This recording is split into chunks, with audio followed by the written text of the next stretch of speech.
My name is Ashley Connor, and I did my final presentation on the Mount Lebanon Cemetery in Pittsburgh, PA. So first, this photo on the left is the entrance to the Mount Lebanon Cemetery. There's two pillars on both sides that address it, and it was created in 1308. And as you can see, it's very old and it's kind of hard to tell, and that just shows how long it's been standing there.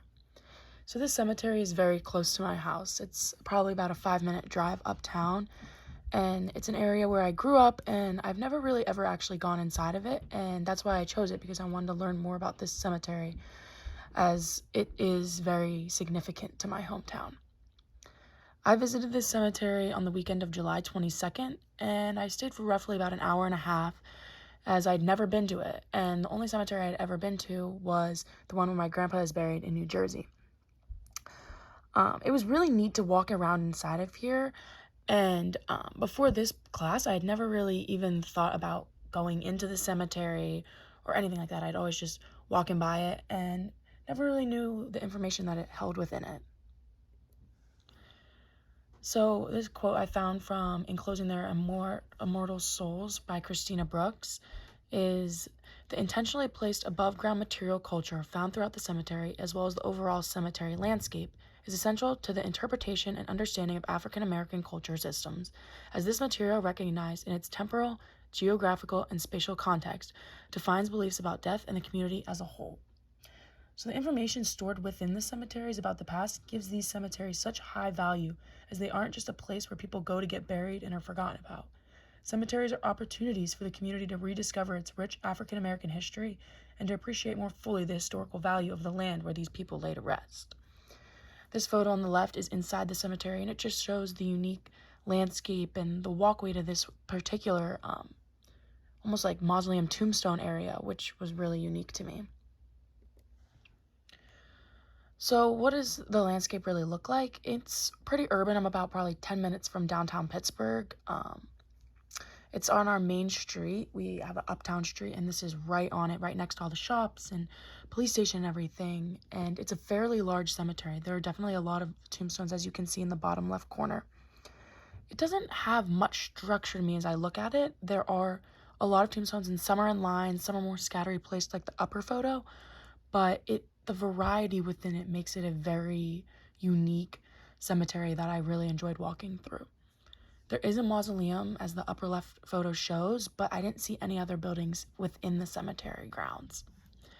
This cemetery does give me very good vibes, though. It is in a hardy part of town, as I said, and there are many florals and trees, bushes that just lighten the mood, and the sun shines directly on it. It just gives you a very good vibe when you look at it. This is a cemetery that gets maintained well. It has a high number of tombstones. You can just tell by looking at it that the lawn's kept up to date. The trees are, like, you can very much tell that this is a notable cemetery that people do truly care about and want to make sure that it is kept to the best of its abilities. So reading this landscape, I found this in the cemeteries at the urban amenities. It says people would go to cemeteries and disturb it as if it was a park or a place of play, when really the historical significance within it was not known. Another regulation that changed was the average work week shrank in the late 19th and early 20th centuries, from 66 hours at mid-century to 60 by the 1880s, and to 55 in the early 20th century. A growing number of people had more leisure time at their disposal. Urbanization has caused cemeteries to be less appreciated, as cemeteries are no longer highly valued, and people are wanting to put more parks or automobile dealerships up to attract more people. This urbanization has taken away cemeteries' ideas and purpose, as many are not educated on what cemeteries truly hold and bring to life, and the culture that is buried within them. We see people wanting more recreational space to walk their dogs or bring their kids to play, when they don't realize the true meaning behind cemeteries, as I didn't really until I took this class. There have been many incidents to try and accommodate with the public to allow for visitation, while also mandating respect of the people that come and visit. I know my cemetery here doesn't allow dogs, and there's certain hours, and you don't want people just running around through them, because it is a place that holds truly a ton of value and history within it. So analyzing the gravestones, I saw many different kinds of gravestones, and it was great to see, as shown in these 4 photos to the right, there wasn't everyone looking the same. They were unique, they were different. It added character and variety to the cemetery. The symbols I didn't really look that too deep into, and I wish I would have done that more. If that's something I would have gone back and done if I could do it again. But on the bottom right, there's a guy in the bottom right tombstone, and it shows him with like an axe in his hand. And I tried looking it up, but I couldn't really find a clear answer on it, as it's unique to some family that I'm not a part of. But my guess is it was his or her passion, and that's what they did while they were alive, and it truly was a huge part of their life, and they wanted to honor that and show people that this is who that guy was.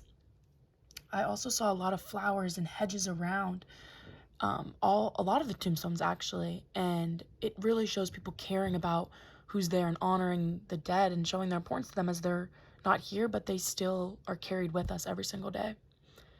There was a vast variety of tombstones and gravestones. As you can see on the right, I saw block and obelisk type tombstones. Some of the other ones are cultural designs and may not have a name that I know, but are very symbolic to the family. Like the top left corner, it's like a bench, and that may have a true meaning to the family that put that there, but I may not know that because it's not related to me. But it shows you that cemeteries hold a ton of culture and significance to people, and the honoring there is incredible.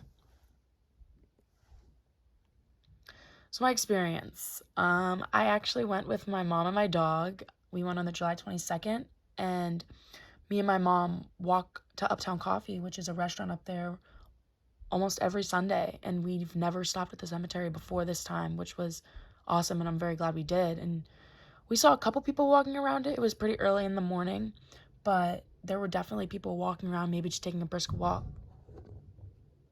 Just taking like a brisk walk, or just going to experience what we were experiencing. I felt good. I noticed things I wouldn't have noticed without this class, and it truly allowed me to connect with the cemetery. As shown on the bottom left, that's just a unique tombstone that I saw that I would have never known was there, or realized what true significance that had if I'd never walked through. I was thinking about all the different architecture and styles that are held within this cemetery, and I didn't realize how significant or how much there truly was that went on within them. You can also tell in the bottom left the way that that tombstone is maintained. The hedges, the flowers, the flag, everything about it is just really, truly symbolic. So what? So why is this cemetery important? Well, it's important to me because it's in the town I grew up in, and I see it every day, and it holds a lot of my family friends that have passed away, and a very welcoming, pretty place that holds a ton of culture for everyone around us. This photo shows like the entrance to it, which I've walked by this hundreds of times, and I've never truly read it, but you can see that it's older and that there's culture and history within it, and the plaque means a lot to people. It may not be the most perfect cemetery or the prettiest, but it's the character within the cemeteries that makes them so important to people, and what really draws people to them and holds that value that is what we all love in cemeteries and why we have them. So funeral programs have always struggled. They're loved, they're hated, they never can win. People want the land for more useful stuff, and they want to depict how they run their programs.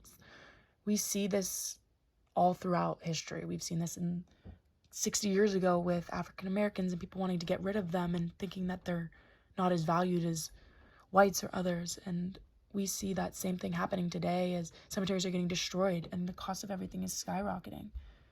One thing I found very interesting is that green burials were something that were also done 60 years ago, but they moved to wooden boxes to be able to transport people like soldiers home safely when or if something happened to them at war. And many things have stayed the same, but as the economy has progressed, so has little aspects of cemeteries and the plans involved within them. So I know people are trying to go back to green burials to be more energy efficient and more for everybody, but we've seen that started how it was, and as evolution changes, so do cemeteries and tombstones. A family that remodeled a tombstone for their daughter, actually, and the hand quality of a design that we learned about in around chapter 3 and 4, it shows the significance. It's the same overall idea, but as society has aged and become smarter, we see many advancements with the tombstones and the architecture that goes into making them. So as years pass by, the tombstones get more older and wear away, and it's harder to read. And this family actually redesigned it to show how much their daughter truly means to them and what she has done for them. We see even as like the general basics and principles stay solid, though, always with cemeteries. And that is the special thing about them and the culture, that even though we've gone 60 years changing tombstones and everything, it's still the same basic ideas with the symbols and the types and the beautiful scenery around them. I personally have never looked that in depth at a cemetery, but because of this class, I've truly seen them different through a different perspective and learned to appreciate them more and value them more. And I truly would like to go visit some more and visit where my other grandpa is buried and see and walk around for more than just 10 minutes as I would walk by and look to my left and actually go inside and look at the different tombstones and see the different kind of people that were buried there and the significance they have, and how each cemetery is different from one another, but how they truly are unique, and that they do all represent the same idea and carry the same history and ideas within them.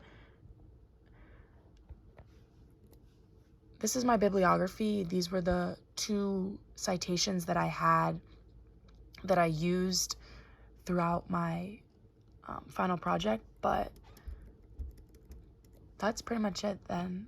I chose this cemetery and would really like to keep investigating and learning more about cemeteries from this class, as it truly has brought a new lens and perspective of ideas to me, as the history and culture that many people don't even know about. They just walk by the cemetery and see tombstones and think, oh, dead people are buried here, when really there's a lot more hidden beneath that meaning.